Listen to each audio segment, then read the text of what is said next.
एक और क्वेश्चन की ओर चलते हैं। लिखा है 60 मीटर ऊंचाई 60 मीटर ऊंची एक मीनार की चोटी से एक मकान की छत तथा आधार के अवनमन कोण क्रमशः 45 और तथा 60 अंश है। उस मकान की ऊंचाई तथा मीनार से उसकी दूरी ज्ञात कीजिए। कह रहा है कि एक भवन है, इसमें उन्नयन कोण और अवनमन कोण से रिलेटेड क्वेश्चन जो है आपका मोस्टली 6 नंबर में मिलेगा। ये भी क्वेश्चन आपका कह रहा है कि एक मीनार 60 मीटर ऊंची एक मीनार 60 मीटर ऊंची एक मीनार है। 60 मीटर की ऊंची एक मीनार है। इस मीनार के शिखर से क्या लिखा है? एक 60 मीटर ऊंची एक मीनार की चोटी से एक भवन की छत पर, मतलब ये बिल्डिंग है आपकी, इस बिल्डिंग की छत पर अगर यहां से कोई व्यक्ति यहां से बैठ के अगर इस पे छत से अगर देख रहा है यहाँ पर, तो इसका जो उन्नयन कोण अवनमन कोण है वो कितना है? छत का अवनमन कोण 45 अंश है।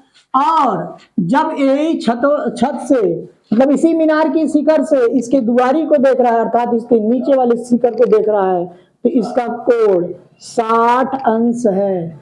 तो इस प्रकार कह रहा है कि मकान की ऊंचाई क्या होगी, यानी ये हमको ज्ञात करना है। साथ साथ में कि ये मकान भवन से कितनी दूर है ये देखें। तो यहाँ पे ए बी एक मीनार है जिसकी ऊंचाई 60 मीटर दी गई है। यहाँ पे सी और डी हो गया। यहाँ पे आप मान लो ई है, ये हमने माना एक्स, तो ये भी इसके सामने है, तो ये भी वाला एक्स होगा। अब यहाँ तक देखो भाई कि ये आपका एच है, तो ए के समन्वय जाएंगे तो ये एक्स एच होगा, ये वाला भी सामने वाला एच होगा। ये पूरी दूरी आपकी 60 है। पूरी मीनार की ऊंचाई 60 है, तो ये भवन की ऊंचाई एच है, तो ये वाली ऊंचाई क्या हो जाएगी? 60 माइनस एच हो जाएगा। इस क्वेश्चन में ज्यादातर इस टाइप के क्वेश्चन में tan ही लगता है। त्रिकोणमिति के अनुप्रयोग में tan का ही यूज ज्यादा होता है। आते हैं क्वेश्चन के सॉल्यूशन की तरफ, सॉल्व करते हैं। लिखना रहेगा तो इसमें आप लिख सकते हैं, माना ए बी एक मीनार है जिसकी ऊंचाई इतनी दी गई है। क्वेश्चन में सब कुछ दिया गया। और इसके बाद जो है इसमें एक त्रिभुज बन रहा है, त्रिभुज ए बी सी।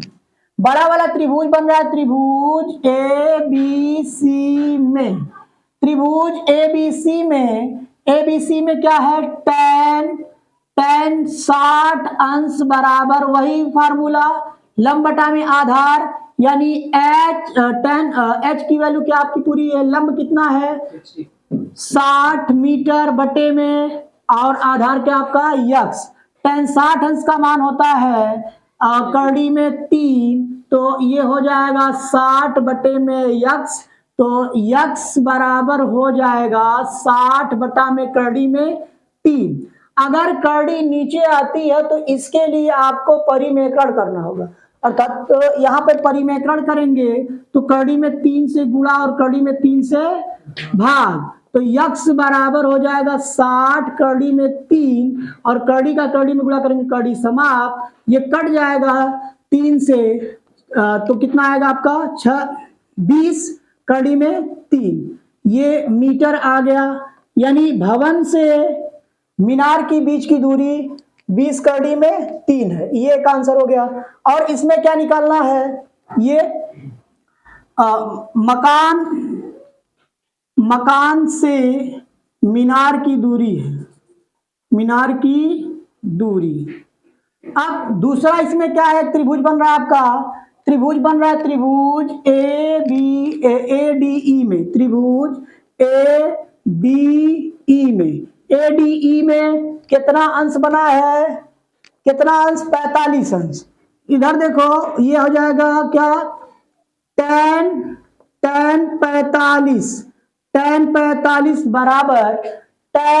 45 बराबर हो जाएगा h/x।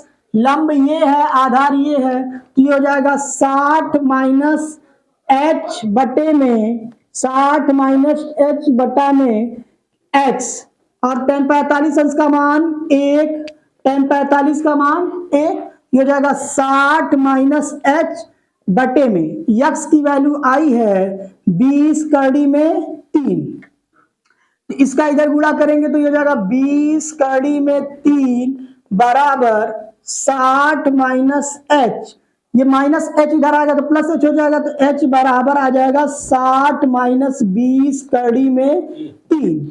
ये इसको अगर हम कॉमन इसमें करना चाहते हैं तो कॉमन कर लें, 20 3 60 यानी 20 कॉमन कर लेंगे तो यहां पर हो जाएगा 3 माइनस कड़ी में 3 मीटर। अगर यदि यही क्वेश्चन में करड़ी का मान दिया रहता तो करड़ी का मान रख देते, तब इसका सॉल्यूशन होता। इस सवाल का भी मोस्टली इंपॉर्टेंट है, आप इसका स्क्रीनशॉट कर लीजिए। चलते हैं अगले क्वेश्चन की ओर। लिखा है एक 80 मीटर चौड़े एक सड़क के दोनों ओर उसके आमने सामने समान ऊंचाई वाले 2 खंबे लगे हैं। इन खंबों के बीच सड़कों की जो दूरी दी गई है, कह रहा है सवाल में कि 2 खंबा है वो समान ऊंचाई के हैं, वो सड़क से एक क्रमशः किसी बिंदु से उसका जो कोण बन रहा है 60 अंश बन रहा है। सड़क की चौड़ाई मतलब एक नेशनल हाईवे है, कह लें आप कि एक हाईवे है, हाईवे की जो चौड़ाई दी गई है 80 मीटर दी गई है, दोनों तरफ एक इधर खंबा भी लगा इधर भी लगा। आप रोड से गुजर भी करते होंगे, देखे होंगे कि रोड पे खंबा लगा रहता होगा। जो लाइट लगी है यहाँ पे, ये दोनों समान ऊंचाई की है, दोनों समान ऊंचाई की है, और इनके बीच की जो दूरी दी गई है खंबे से, यानी सड़क की चौड़ाई समान है, ये 80 मीटर दी गई है। और ये बहुत ही इंपॉर्टेंट क्वेश्चन है बोर्ड के एग्जाम के लिए, 27 फरवरी को आप इसको करेंगे जरूर। अब यहां पे कह रहा है कि किसी ओर से, एक ओर से देखने पर इसका कोण 60 अंश है और एक ओर से देखने पर इसका कोण क्या है 30 अंश है। यहीं पर इस बिंदु पर इसका कोण इधर से हम मान ले रहे हैं कि ये 60 अंश है, इधर का कोण कितना है 30 अंश है। खंबे की ऊंचाई h है, हम मान ले रहे दोनों खंबा समान ऊंचाई का है, सवाल में दिया कि दोनों खंबा समान ऊंचाई के, आमने सामने है एक दूसरे से, और इधर देखो यहाँ पर h हो जाएगा ये भी, और यहाँ पे भी दोनों खंबा समान ऊंचाई का है।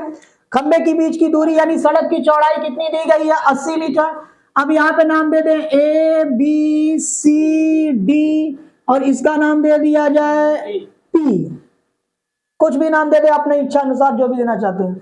अब यहाँ पे अगर हम मान ले रहे हैं कि इधर से ये x दूरी पर है तो ये क्या हो जाएगा 80 माइनस एक्स हो जाएगा, इन खंबे के बीच की दूरी 80 माइनस एक्स हो जाएगा। ये क्वेश्चन में आप फिगर के बारे में लिखना रहेगा तो लिखना है क्या कि ए बी एक खंबा ए बी और सी डी, ए बी बराबर है सी डी के और इसकी ऊंचाई h हमने क्या किया है माना है। अब 2 त्रिभुज बन रहा है, त्रिभुज हम ले रहे हैं त्रिभुज ए बी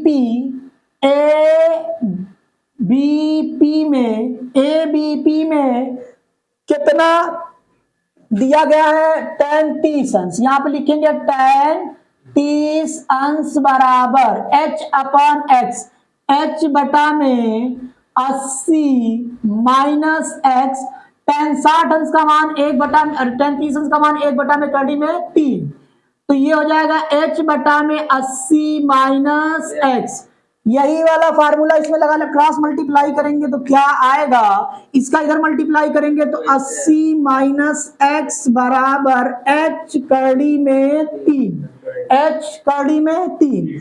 अगर यहां से x का मान निकालना चाहते हैं तो हम लिख सकते हैं x बराबर 80 माइनस h कड़ी में 3, माइनस h, जो माइनस x है इधर ले जाएंगे तो प्लस x हो जाएगा, और ये इधर आया तो माइनस, इक्वल टू है, चाहे इधर लिखे चाहे उधर, बराबर बात हुई होगी। समीकरण नंबर 1।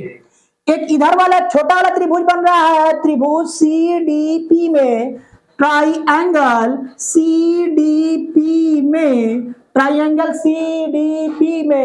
CDP में क्या होगा tan 60 अंश बराबर h बटा में x, tan 60 अंश का मान tan 60 अंश का मान कड़ी में 3 बराबर h अपॉन x। अगर x की वैल्यू इधर मल्टीप्लाई करेंगे तो h बराबर लिख सकते हैं x कड़ी में 3, समीकरण नंबर 2।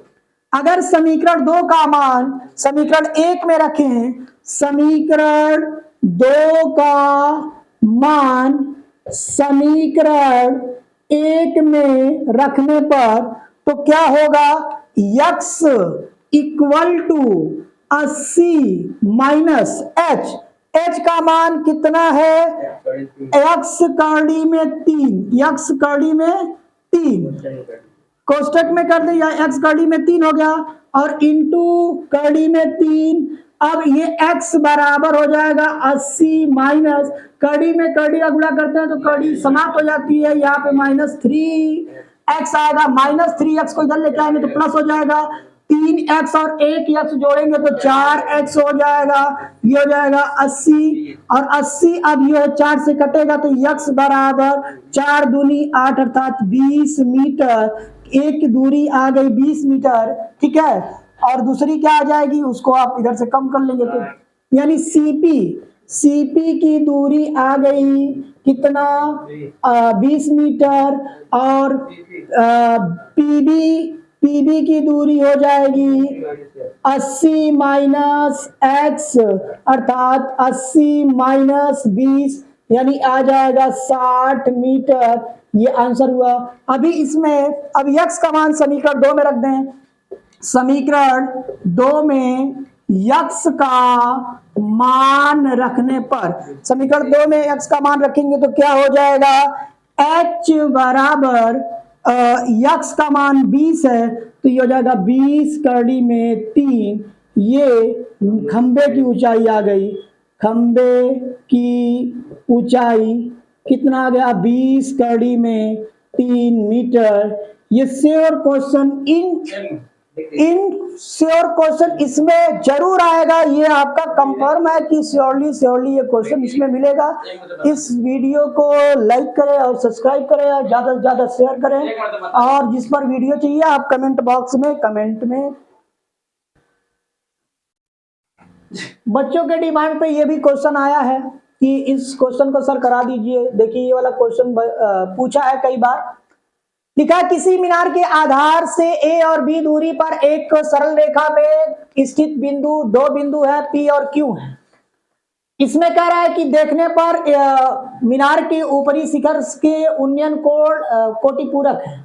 कोटिपूरक कोण किसे कहते हैं, ऐसे दो कोण जिनका योगफल 90 अंश होता है। किन्हीं दो कोणों को अगर जोड़ने पर 90 अंश आता है तो उसे कोटि पूरक कोण कहते हैं। जैसे एग्जांपल के तौर पे 45 प्लस 45 90, 60 प्लस 30 90, 80 प्लस 10, यानी दो एंगलों को आप जब ऐड करेंगे अगर ये इनका एंगल आपका 90 डिग्री होगा तो उसे कोटि पूरक कोण कहते हैं।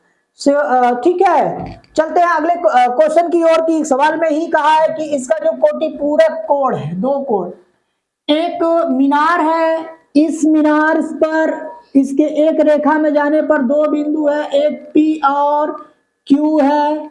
इन बिंदुओं से इनका जो कोण है शिखर का कोण है, शिखर का उन्नयन कोण कोटिपूरक है, और इनकी जो शिखर में जो रेखा है वो सरल रेखा में दिया गया है कि A है, यानी बिंदु P के बीच की दूरी A है और Q के बीच की दूरी B है। तो सिद्ध करके लाना है कि ये AB। पेपर में आपका ये क्वेश्चन ऐसे भी आ सकता है, ए और बी की जगह कोई अंक भी दे सकता है, तो उसमें भी सिद्ध करके लाना रहेगा, कुछ ना वहां पे लिखा रहेगा। तो ये देखो आप यहाँ पे नाम दे दें ए, यहाँ पे नाम दे दें बी। इसको हम मान ले रहे हैं कि जो खंबे जो मीनार की ऊंचाई है वो h है। कोटिपूरक कोण किसे कहते हैं कि ऐसा कोण जिसका मान 90 अंश हो, किन्हीं दो कोणों का योगफल अगर 90 अंश होता है उसे कोटिपूरक कहते हैं। फॉर एग्जाम्पल अगर हम इसको थीटा मान ले तो यहाँ का जो एंगलवा होगा, यहाँ का जो कोण होगा, इस वाले कोण को जोड़ने पर 90 आना चाहिए, तो हम इसको लिख लेंगे 90 माइनस थीटा। ये 90 माइनस थीटा हो गया, ये 90 माइनस थीटा। अब इसमें एक बड़ा त्रिभुज बन रहा है, ट्राइएंगल ABP में कितना अंश बना है, tan 60 अंश और tan थीटा बराबर वही लंब बटा में आधार। ये भाई लंब है, इसको बोलते हैं आधार। ठीक है, आधार लंब बटा में आधार अर्थात h बटा में a। ठीक, इक्वेशन नंबर 1। इसी तरीके से त्रिभुज, दूसरा त्रिभुज ए बी क्यू में क्या लिखेंगे, tan 90 माइनस थीटा बराबर h बटा में b, h अपॉन b। अब फार्मूला जो होता है tan 90 माइनस थीटा चेंज होता है कॉट में। इसी तरीके से कॉट 90 माइनस थीटा चेंज होगा tan थीटा में। लेकिन हमको यूज क्या करना है, tan 90 माइनस थीटा है तो tan 90 माइनस थीटा को cot थीटा लिख सकते हैं। यहां पे आ जाएगा cot theta h by b, equation number 2। समीकरण एक और समीकरण 2, मोबाइल चलाने आए हो। समीकरण 1 और समीकरण 2। समीकरण 1 में समीकरण 2 से गुणा करेंगे, समीकरण 1 में समीकरण 2 से गुणा करेंगे तो क्या होगा, समीकरण 1 गुणे 2 करेंगे तो क्या हो जाएगा, tan theta into cot theta बराबर h गुणे h अपॉन a गुणे h upon b। tan theta into cot theta equal to 1 होता है। नाउ फार्मूला आप चेंज किए होंगे कि साइन tan थीटा बराबर 1 बाई कॉट थीटा, या tan theta into cot theta बराबर 1।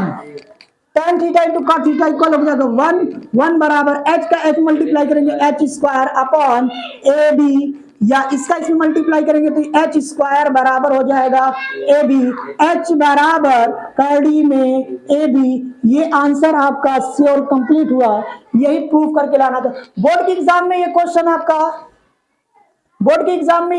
जो है पूछ सकता है, आ सकता है ये पेपर के एग्जाम में। आप इस वीडियो को अवश्य देख के जाएं।